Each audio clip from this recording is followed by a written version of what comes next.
Boa noite, irmãos. Sejam bem-vindos a mais um culto de intercessão e estudo da Palavra de Deus. Vamos, para iniciar esse momento, esse culto, vamos orar. Então, curve sua fronte, feche seus olhos. Vamos, nesse momento, estar inteiros, nos entregar ao nosso Deus. Senhor Deus, amado Pai, muito obrigada por este dia. Muito obrigada, Senhor Jesus, por ter nos abençoado, nos protegido e por estarmos aqui, Senhor Deus, para mais um culto. Senhor Deus, peço que o Senhor aceite o nosso louvor, a nossa adoração e que a Tua palavra, que será ministrada, que ela entre nos nossos corações e que ela faça diferença nas nossas vidas. É o que nós te pedimos e oramos em nome do Teu Filho amado Jesus. Amém. Vamos entoar louvores ao nosso Deus com o cântico Vim para Adorar-te. Você que está aí na sua casa, fique em pé. Vamos cantar com a nossa voz, entoar louvores ao nosso Deus.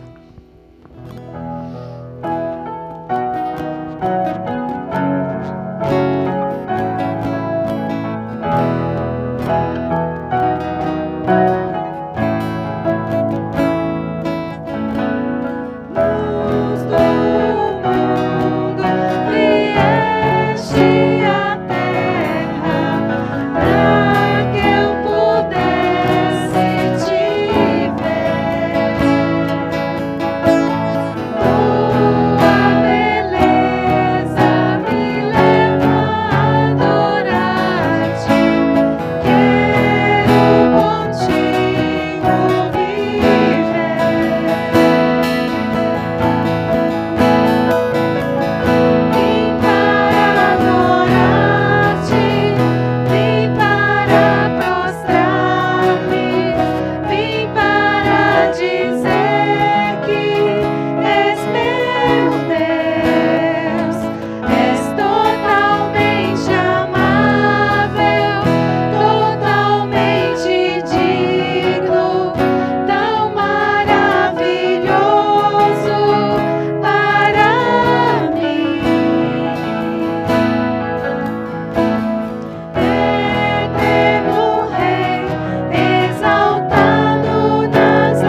ler a palavra de Deus, o que diz em João 1, de 1 a 5, e depois o versículo 14. João, capítulo 1, versículos de 1 a 5 e 14. No princípio era o Verbo, e o Verbo estava com Deus, e o Verbo era Deus. Ele estava no princípio com Deus. Todas as coisas foram feitas por ele, e sem ele nada do que foi feito se fez.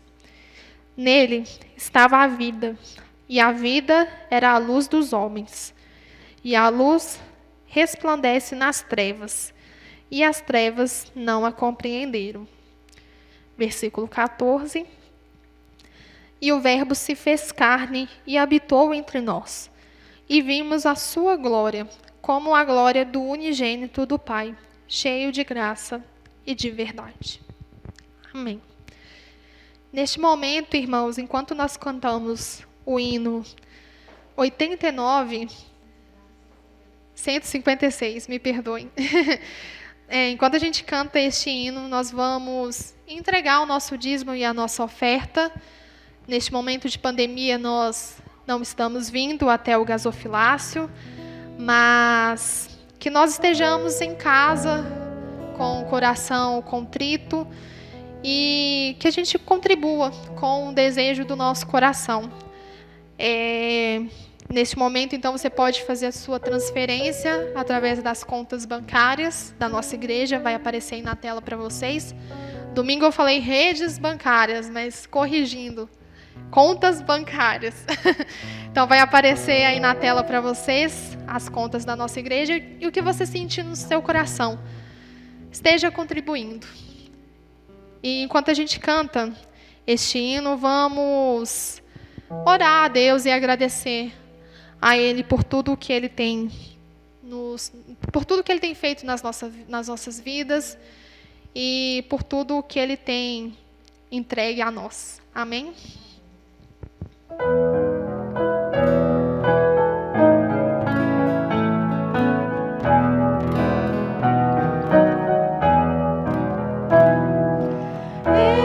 Jesus, amigo, temos mais chegado que o irmão.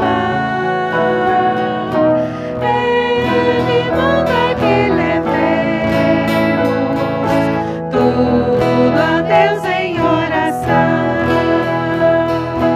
Oh, que paz perdemos sempre.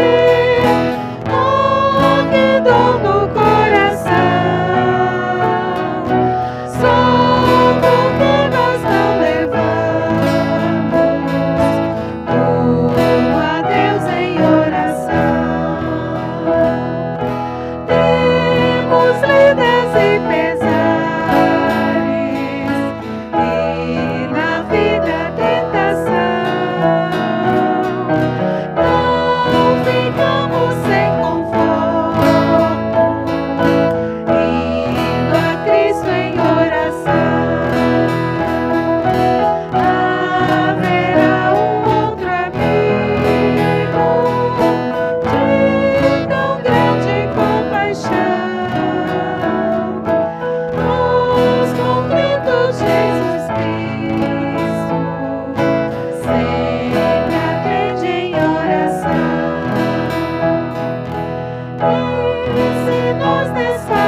Vamos orar ao nosso Deus, agradecendo todos os dízimos e ofertas que foram depositadas que foram transferidas. Senhor Deus, amado Pai, muito obrigada por sempre sustentar os teus servos. Obrigada, Senhor Deus, porque o Senhor sempre nos dá tudo aquilo que a gente realmente precisa. O Senhor nunca nos abandona, o Senhor sempre está conosco. Então, muito obrigada, Senhor Deus. Muito obrigada por todos os dízimos, por todas as ofertas que foram transferidas, Senhor Deus. E que a nossa igreja sempre use, Senhor Deus, dessas contribuições para honrar e glorificar o teu santo nome. Senhor Deus, nós queremos agradecer também neste momento pela vida do irmão Alexandre, que está completando mais um ano de vida, Senhor Deus, neste dia. Esteja abençoando o teu servo, Senhor Deus, esteja com ele e que ele continue sempre nos teus caminhos. Essa é a oração que nós fazemos e é em nome do teu Filho amado Jesus que nós oramos. Amém. Irmãos, neste momento, pegue o seu celular, mande uma mensagem para aquele irmão que você está com saudade, mande uma mensagem nos nossos grupos também. Nesse momento de pandemia, nós não estamos podendo nos ver, mas então, para matar aquela saudade, pegue o seu celular, mande aquela mensagem para o seu irmão querido, para os grupos. E aproveitando que nós estamos falando de WhatsApp, salve o contato da nossa igreja no seu celular. É através deste contato que nós enviamos os links dos cultos, que nós informamos, passamos todas as informações importantes. Então, salve aí o número no seu celular, vai aparecer aí na tela para vocês. E, irmãos, neste momento, vamos curvar a nossa fronte, vamos orar ao nosso Deus. Nós temos tantos motivos para pedirmos, mas também para agradecermos. Então, neste momento, vamos curvar a nossa fronte, fechar os nossos olhos. Eu vou citar alguns motivos de oração e você que está aí na sua casa, ore no seu coração ao nosso Deus, à medida que eu for citando os motivos. Neste primeiro momento, irmãos, vamos orar pelo fim dessa pandemia que está se estendendo tanto. Vamos orar para que essa pandemia chegue ao fim, para que todos sejam vacinados o quanto antes, para que a gente possa se reunir novamente, estarmos todos juntos, glorificando o nome do nosso Deus.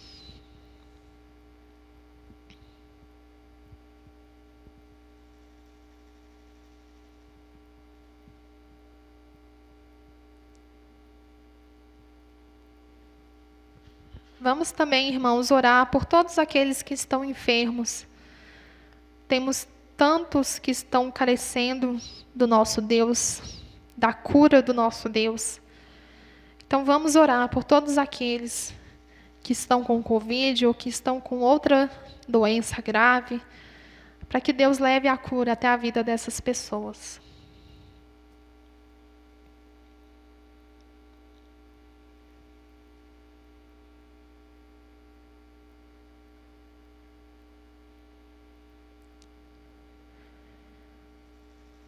Vamos orar também por todos os enlutados, todos aqueles que perderam seus entes queridos. Nós sabemos que não é fácil, que é uma dor fora do comum. Então vamos orar para que Deus conforte o coração de todas aquelas pessoas que estão necessitando do conforto do nosso Deus.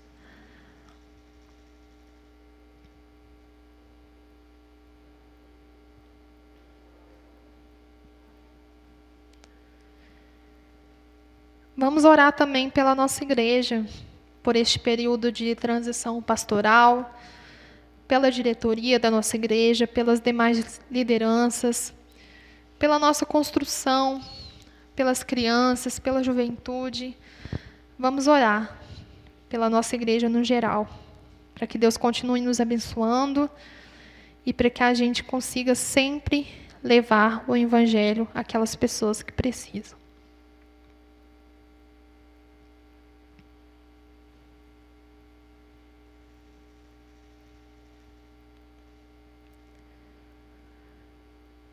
Senhor Deus, amado Pai,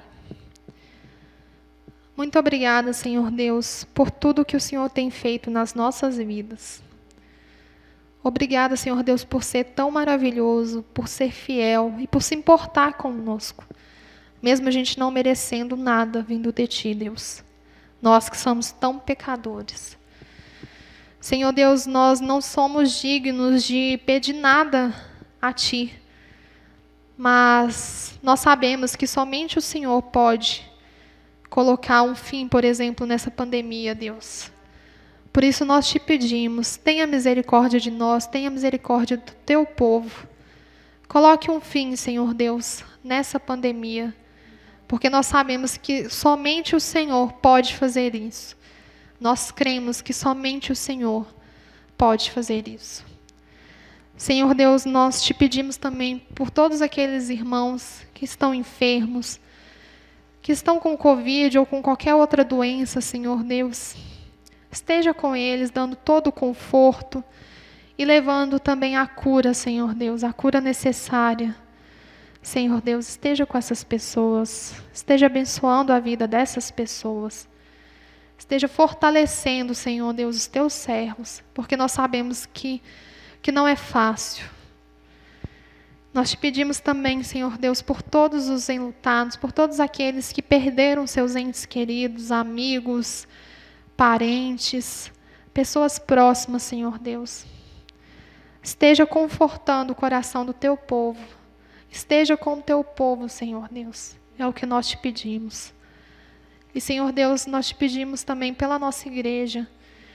Senhor Deus, por esta construção, por todos os ministérios, pela liderança, pela diretoria, Senhor Deus, e por este período também de transição pastoral que nós estamos passando. Senhor Deus, que essa igreja seja sempre, Senhor Deus, uma igreja que pregue o teu evangelho, que a gente nunca desvie desse caminho, Senhor Deus. Esteja nos abençoando, nos capacitando e, Senhor Deus, nos dando tudo o que for necessário para que a gente possa pregar o teu evangelho. É o que nós te pedimos e oramos em nome do teu Filho amado Jesus. Amém.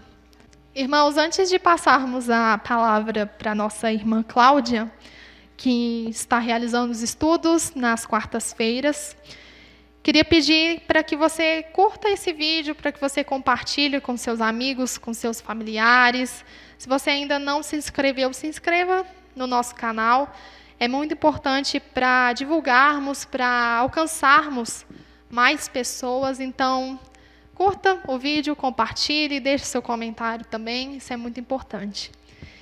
E agora nós vamos passar, então, a palavra para a nossa irmã Cláudia, que a gente esteja com os ouvidos atentos e também com o nosso coração unicamente para ouvir essa palavra.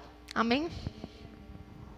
Boa noite, queridos irmãos. Estamos aqui mais uma vez, juntamente com os irmãos, para fazermos o estudo do Evangelho de João.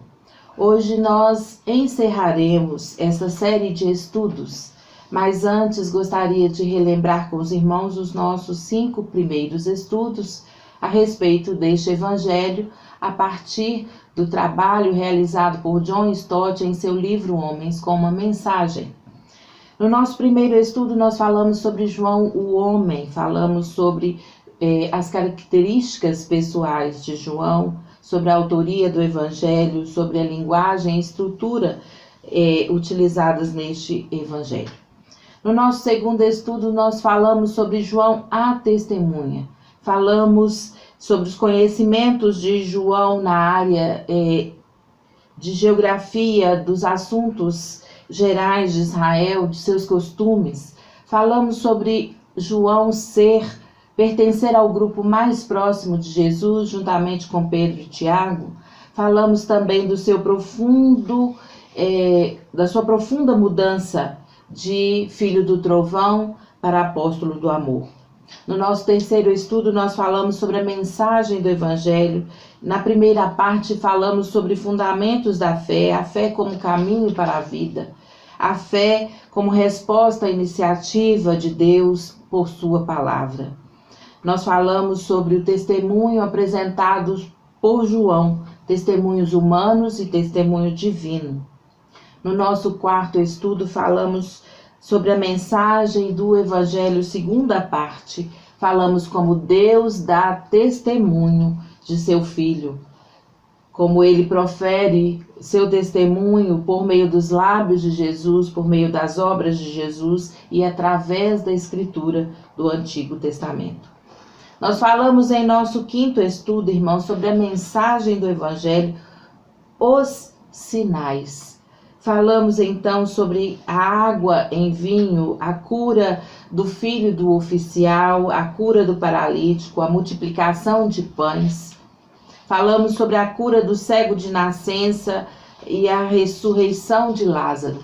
Também falamos que outros estudiosos acrescentam o caminhar pelas águas e a entrada triunfal em Jerusalém como fazendo parte destes sinais.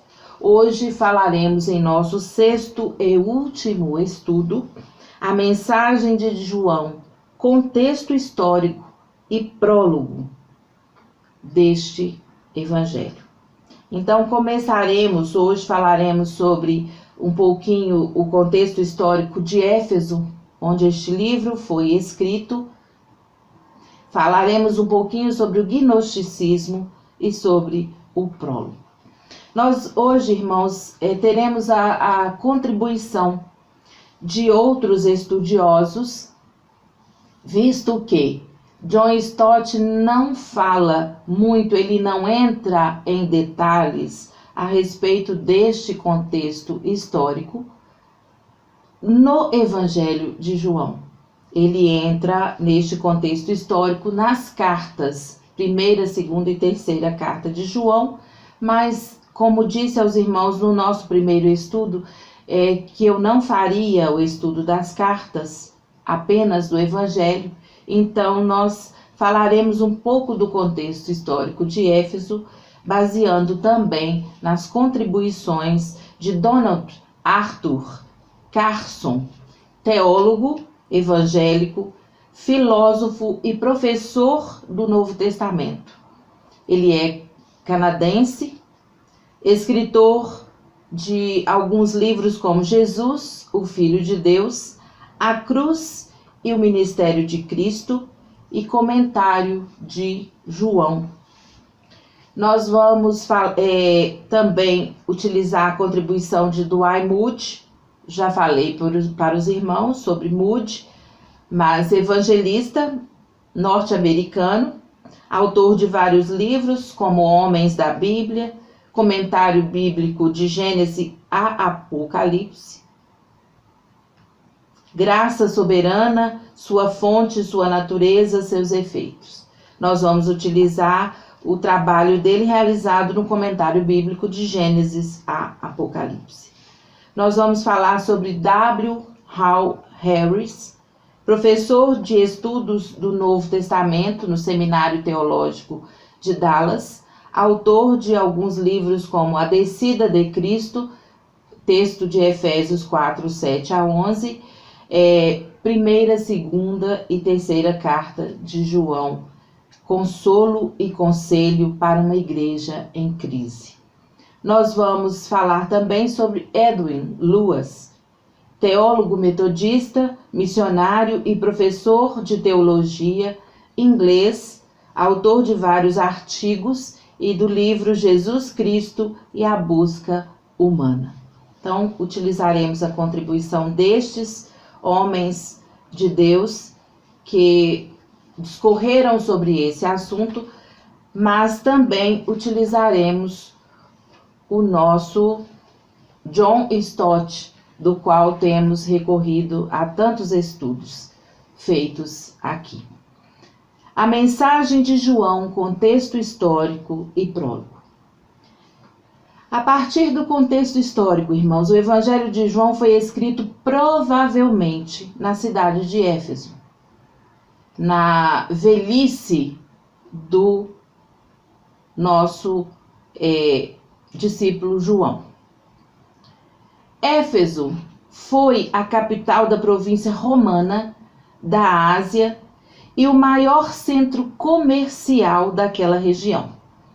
Chegou a ter mais de 250 mil habitantes, então uma cidade bem grande, localizada nas proximidades da costa oeste da Ásia Menor, no Mar Egeu. Era conhecida por seu templo, dedicado à deusa grega Ártemis, a deusa Diana para os romanos, além de um templo dedicado a promover o culto ao imperador.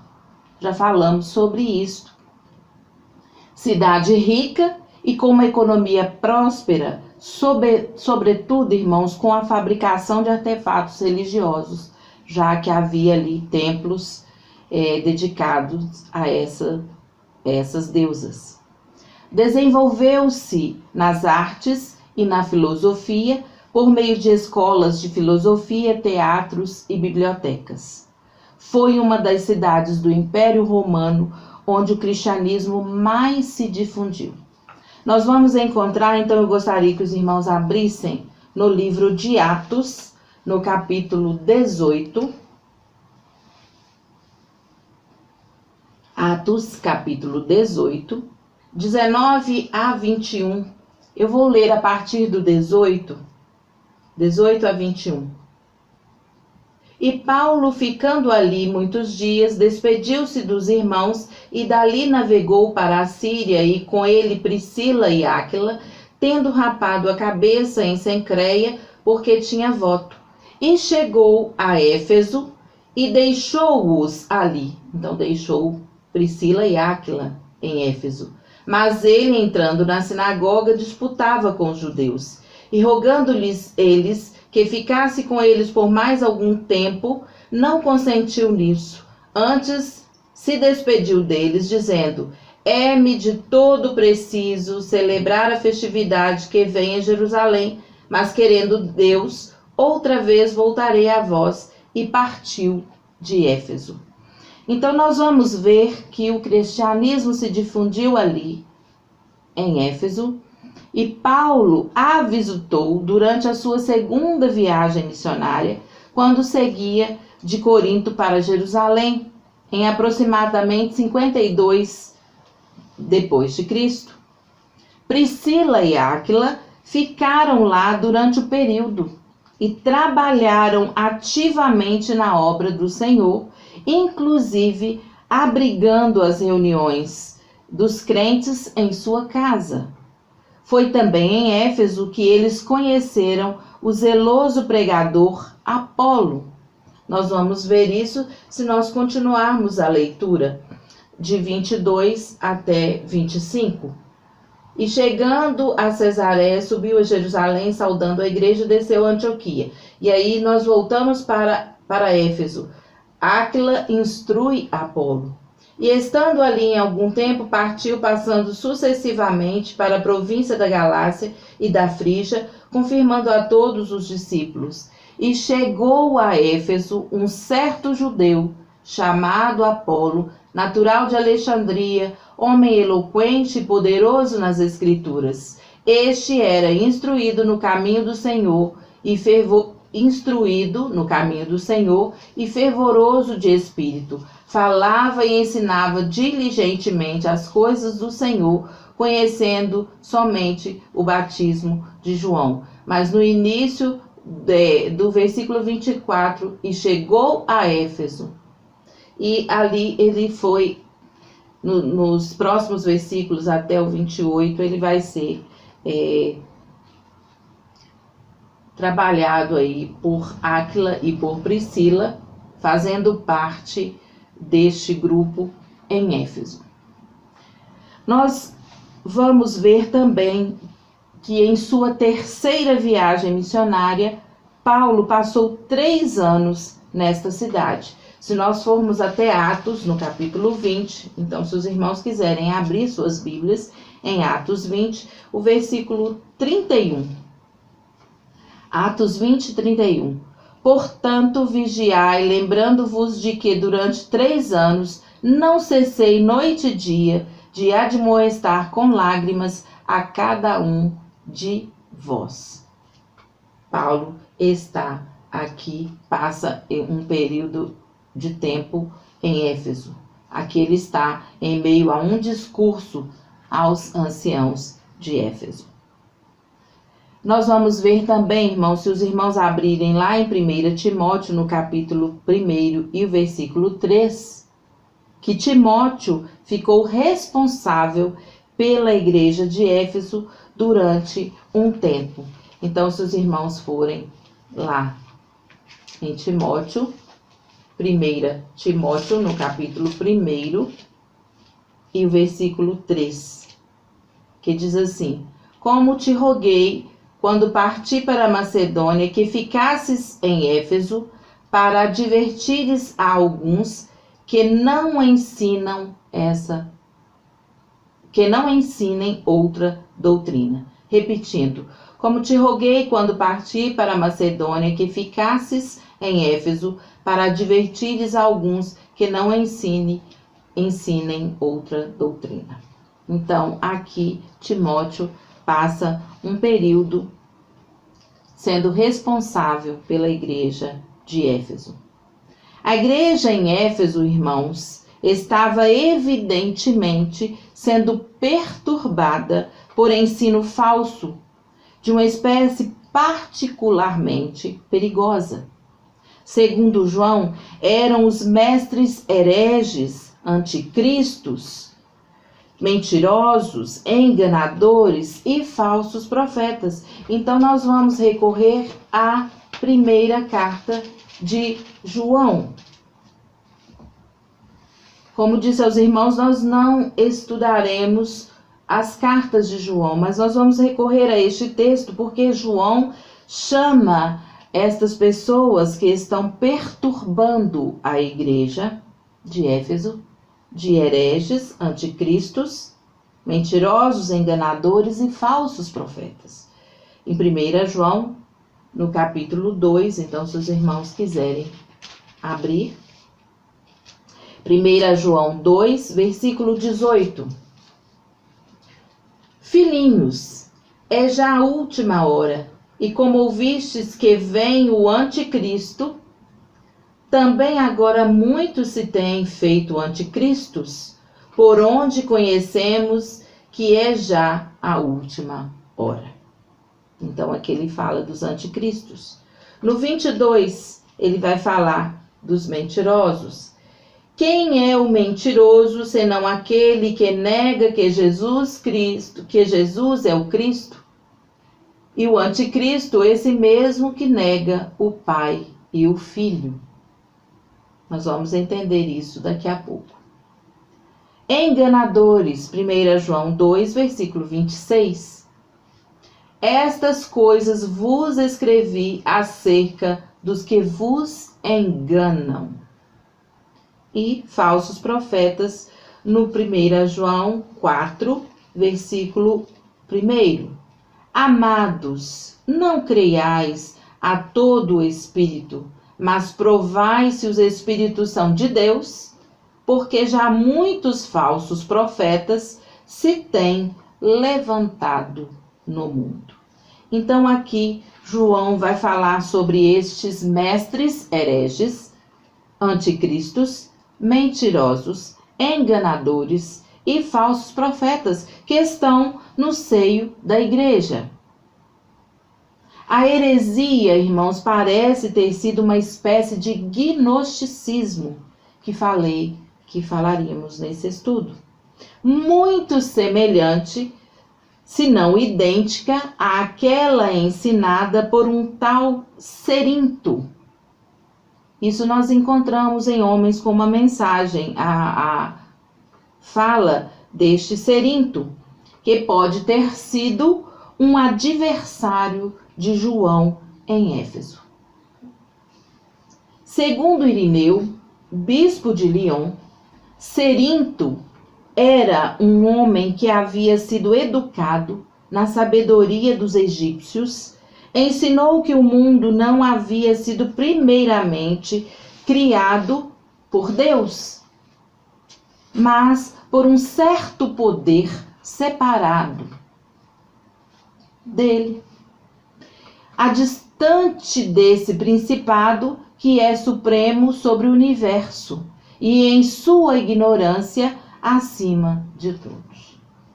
Então, segundo ele, Deus ignorava o mundo e o mundo foi criado por um poder separado dele. Ele apresenta a Jesus, Cerinto, como não nascendo de uma virgem, mas como filho de José e Maria, de acordo com o modo natural de procriação humana. Mas, ao mesmo tempo, ele era mais justo, prudente e sábio que qualquer outro homem. Mas depois do seu batismo, Cristo desceu sobre ele em forma de uma pomba, sendo enviado pelo Supremo Juiz, a que ele proclamou o desconhecido Pai e realizou milagres. Palavras de Cerinto. Mas no fim Cristo deixou Jesus e então ele sofreu enquanto Cristo permaneceu impassível, mas ainda assim ele era um ser espiritual. O fato é que aquela comunidade de cristãos, irmãos, recebeu influências culturais e religiosas do gnosticismo e de outras religiões helenísticas. Não podemos esquecer crenças e práticas de influência da cultura grega. Então, os efésios receberam estas influências do gnosticismo, dizendo que Cristo, separado de Jesus, desceu sobre ele em forma de pomba e ele fez milagres e foi morto e ressuscitou, mas Cristo deixou Jesus quando este foi morto.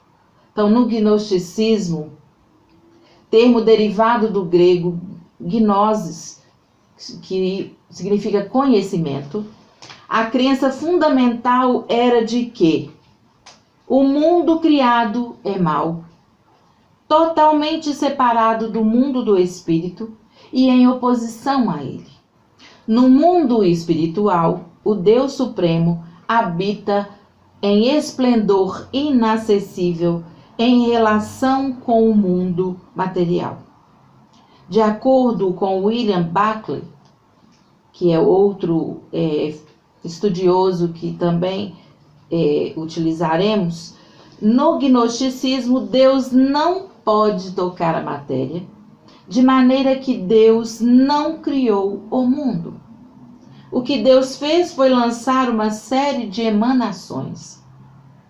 Cada uma destas emanações se afastou mais de Deus, até que, por último, houve uma emanação tão distante que pôde tocar a matéria, e essa emanação foi a que criou o mundo.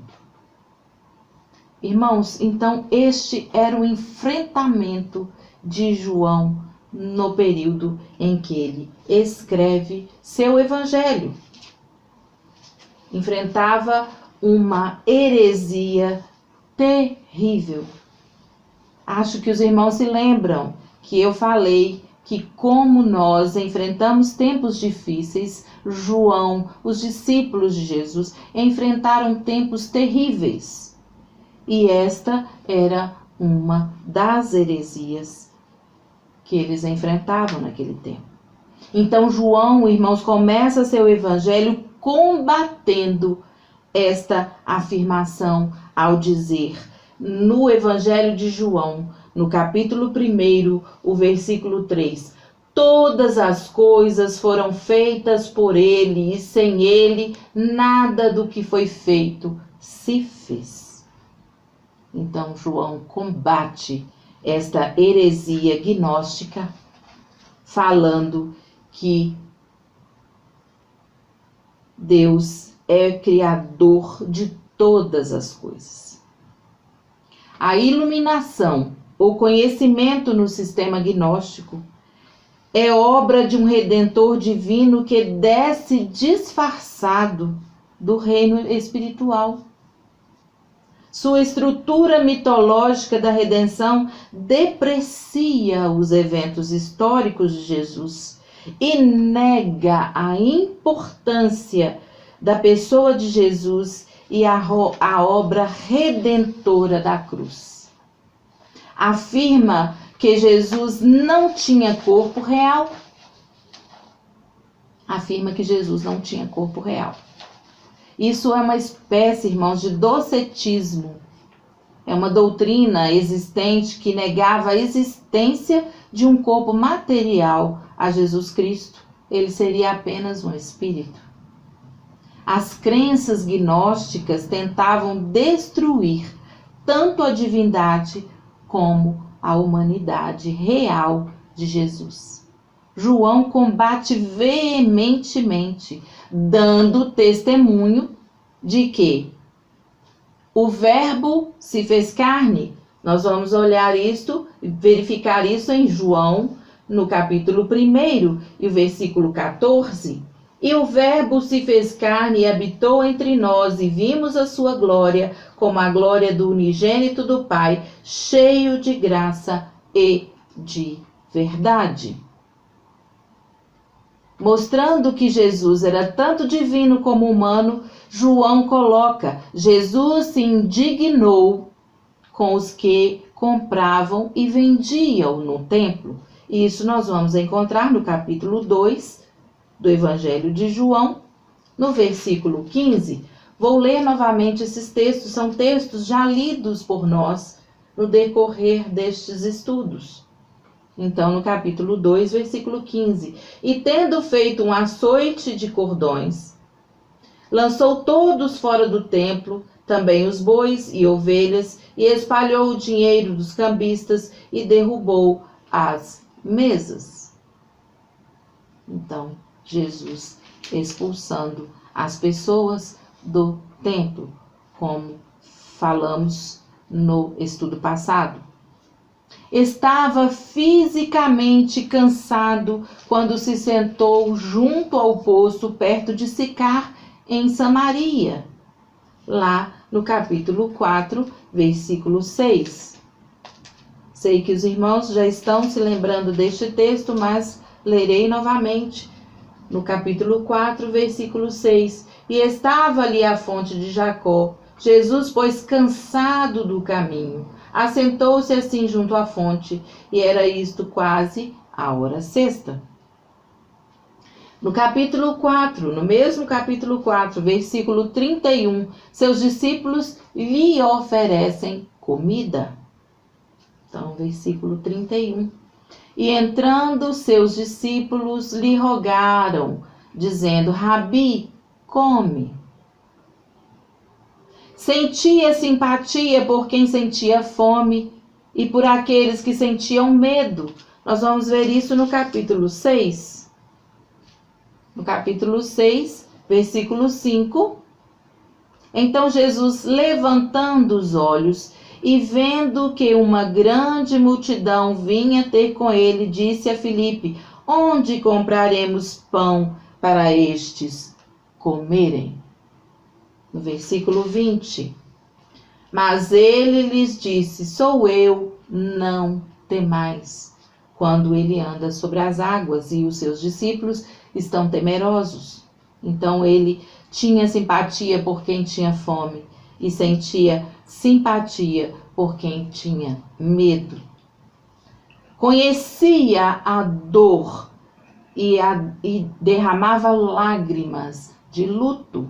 Nós vamos ver isso no capítulo 11.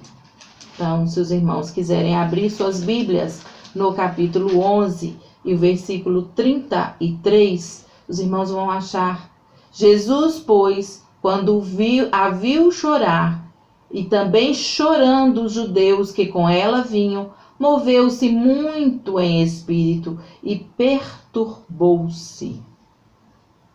Versículo 35. Jesus chorou. e versículo 38. Jesus, pois, movendo-se outra vez muito em si mesmo, veio ao sepulcro e era uma caverna e tinha uma pedra posta sobre ela. Movendo-se outra vez muito em si mesmo. Na agonia da cruz, o grito de seus lábios: tenho sede. Nós vamos ver isso no capítulo 19 e o versículo 28.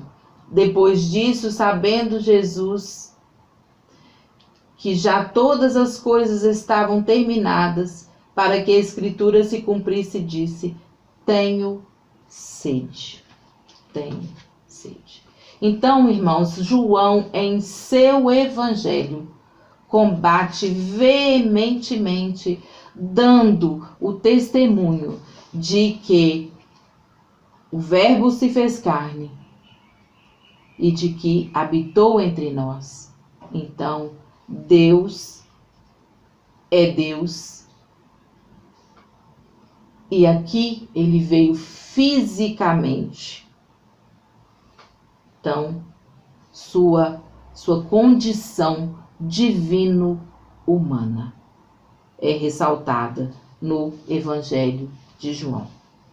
Irmãos, mas passaremos agora ao prólogo. E no prólogo nós estudaremos ou falaremos um pouquinho sobre o Logos. Como falei com os irmãos no nosso primeiro estudo, irmãos, eu não tenho condições de dar um estudo profundo como eu gostaria. Como disse aos irmãos, sou apenas uma professora de EBD, sou educadora religiosa, não tenho o conhecimento profundo da língua para falar com os irmãos. Mas nesta tentativa de clarearmos os motivos pelos quais o Evangelho de João foi escrito desta maneira, trazendo com veemência o testemunho dado aqui por João, para que os irmãos percebessem que de fato havia perturbações externas naquele tempo em que o Evangelho foi escrito.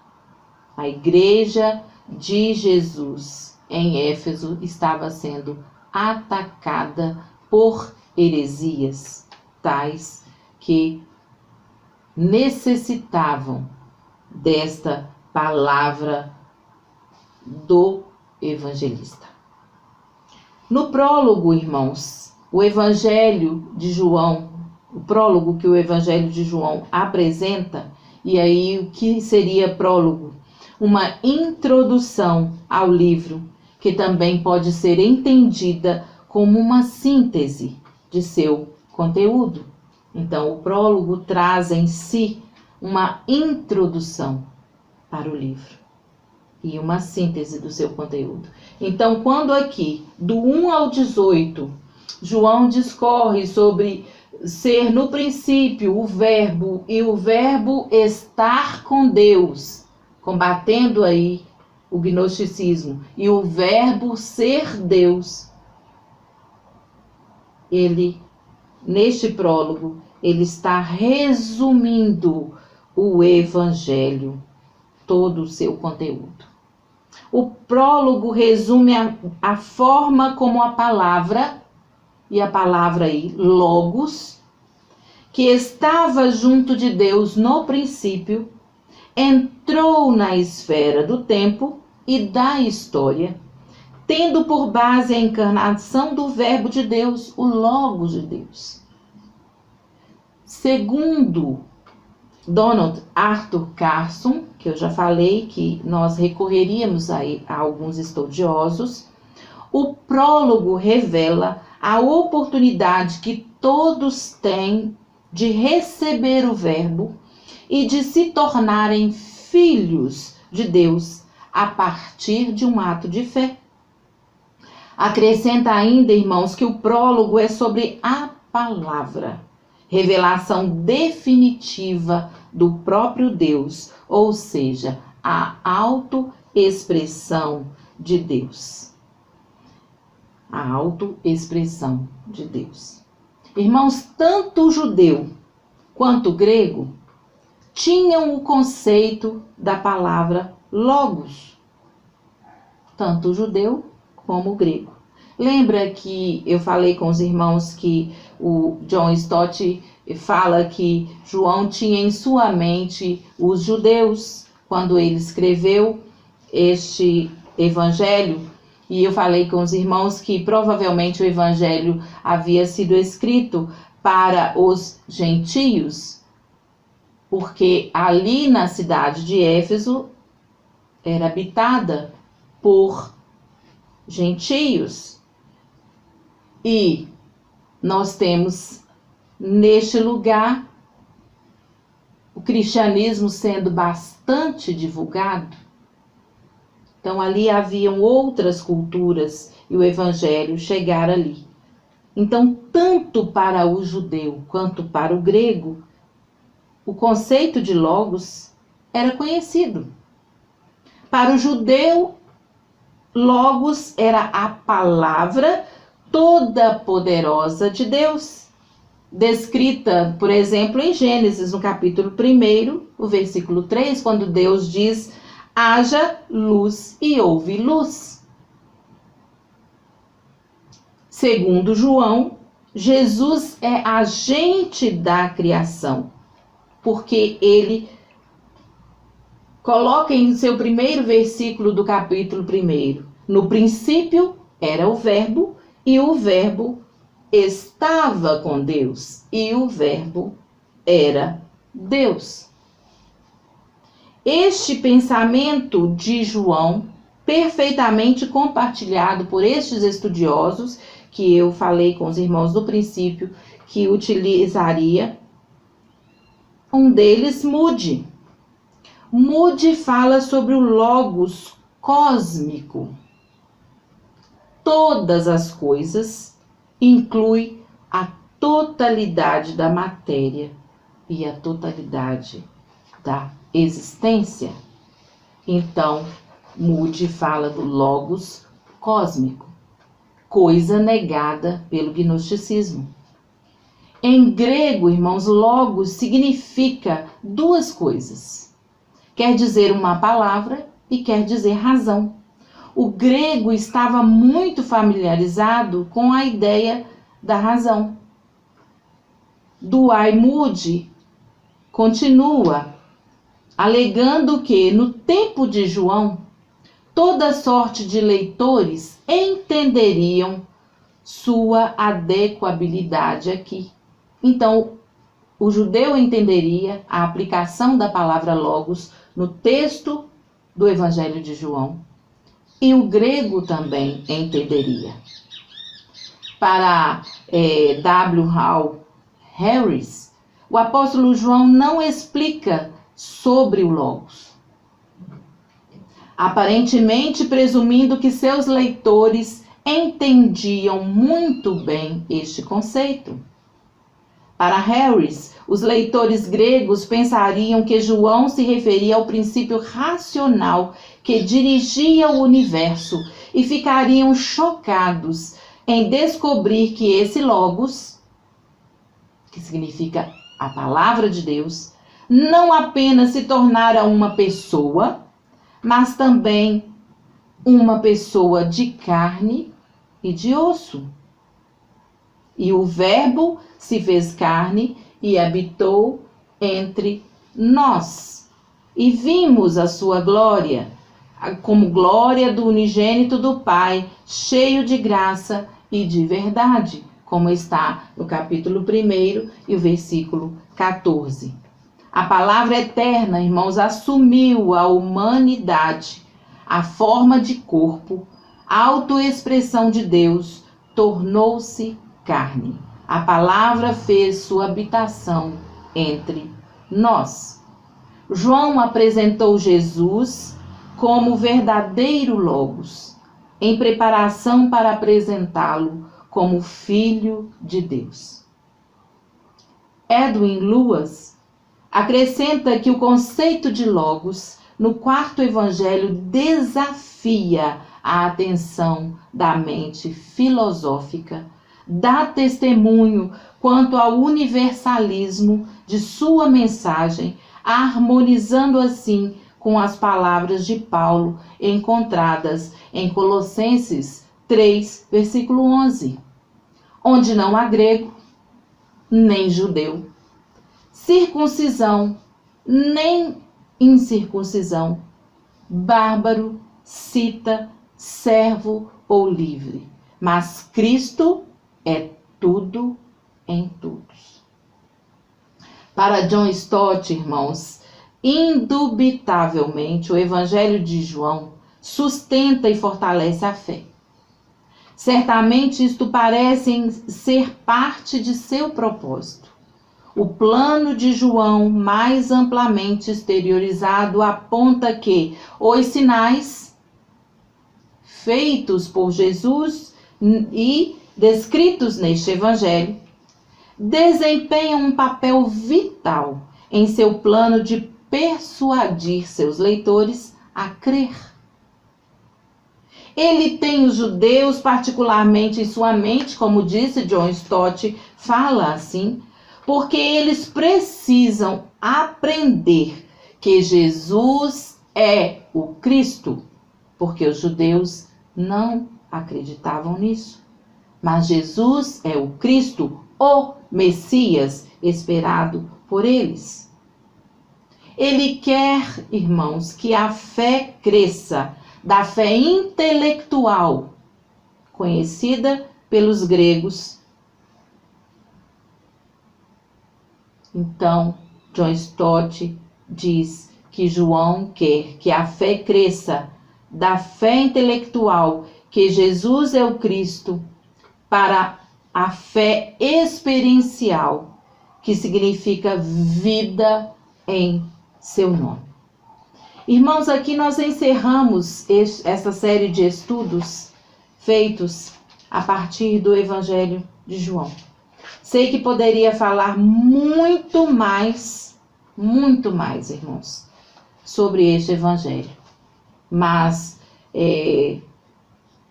me falta grande experiência neste assunto para poder falar mais. Mas creio que deu para nós termos uma noção do trabalho deste servo do Senhor. Por que ele escreveu este livro, este Evangelho em sua velhice? Por que ele trabalhou tanto aqui, se preocupando em mostrar o Logos de Deus, apresentá-lo àquelas pessoas, a apresentar naquele tempo? Tudo que fazemos, irmãos, é segundo a vontade de Deus. Deus é o Senhor do tempo, das épocas, de tudo. Então, Ele sabe em qual momento nós somos perfeitos instrumentos em suas mãos. Então, para aquele tempo, Ele separou João para escrever este Evangelho, para tirar do seio da igreja as heresias tão divulgadas ali em Éfeso. Vou encerrar, irmãos, com palavras de John Stott em seu livro Cristianismo Equilibrado. Ele diz que é tarefa da igreja, e a tarefa da igreja não é continuar a inventar novos evangelhos. Nós temos todos já escritos no nosso Novo Testamento. Não é tarefa da igreja inventar novos evangelhos, novas teologias, novas moralidades e novos cristianismos, mas antes ser uma guardiã fiel do único evangelho eterno, pois a autorrevelação de Deus alcançou sua consumação no seu Filho Jesus Cristo e no testemunho apostólico de Cristo, preservado no Novo Testamento. Isto não pode ser alterado de forma alguma. É imutável em verdade e em autoridade.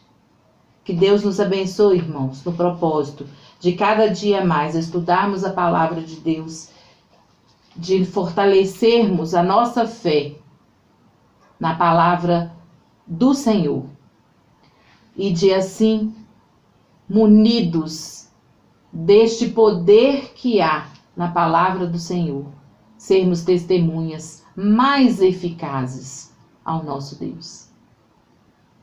Sermos testemunhas mais eficazes. Como disse, às vezes estamos devendo muito no nosso comportamento como cristãos e necessitamos da misericórdia e da bondade do nosso Deus para vencermos estas dificuldades. Nós vamos orar, irmãos. Senhor Deus eterno e glorioso Pai, Tu és Criador, ó Deus, de tudo que há. Não há dúvida alguma, ó Pai, de que Tu és o Criador de todas as coisas. Tu és Senhor e Rei, Trino Deus. E, ó Pai, que nós, como Teus servos, possamos entender isto cada dia mais.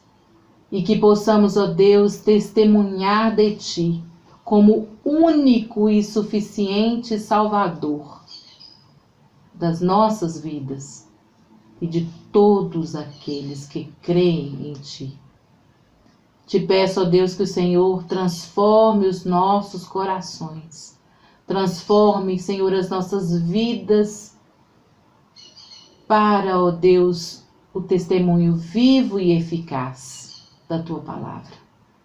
Dê-nos a Tua direção, o Teu amparo santo, fortalece-nos a fé e, ó Deus, trabalha em nós da maneira que Tu desejas, para que possamos ser bênçãos nas Tuas mãos. Fica conosco, ó Deus. Abençoe, ó Pai, os que sofrem. Tu conheces cada um pelo nome. Tu sabes, ó Deus, as dificuldades que enfrentam. E só Tu mesmo podes consolar, podes erguer e podes, ó Deus, curar. Que a Tua boa mão seja com Teu povo. Que tenhas, ó Deus, misericórdia de cada um que necessita das Tuas misericórdias. Dá-nos a Tua paz, dirija a nossa vida. É o que Te peço no nome precioso de Jesus. Amém.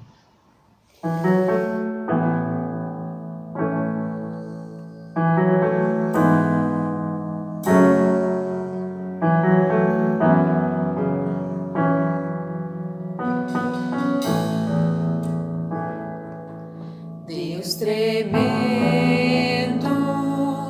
de toda graça, misericordioso, és meu Senhor. O Teu nome seja exaltado, glorificado, és meu Senhor. Deus que enviou o Filho por amor, pra morrer por meus pecados, pra sofrer a minha dor.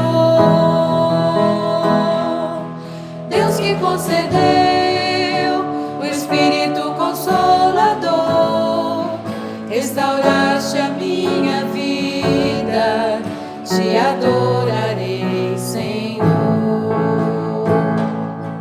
Deus tremendo, de toda graça, misericordioso, és meu Senhor. O Teu nome seja exaltado, glorificado, és meu Senhor. Deus que enviou o Filho por amor, pra morrer por meus pecados, pra sofrer a minha dor. Deus que concedeu o Espírito Consolador, restauraste a minha vida, restauraste a minha vida, te adorarei, Senhor.